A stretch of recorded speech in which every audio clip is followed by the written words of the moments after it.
All right, guys, today Chris and I are going to show you how to install a pipe and silencer on this 2023 GasGas MC250. Let's go.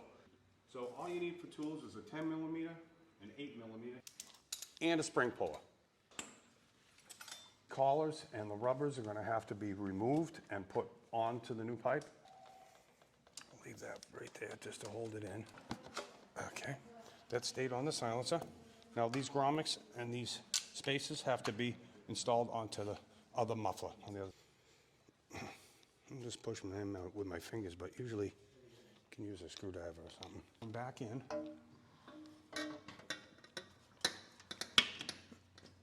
Okay. Put this in just a couple threads to get everything lined up.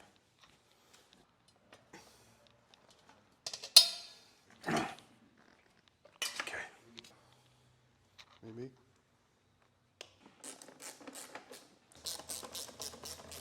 Okay, now we get to hear it. Hear it up with the new FMF and the FMF silencer.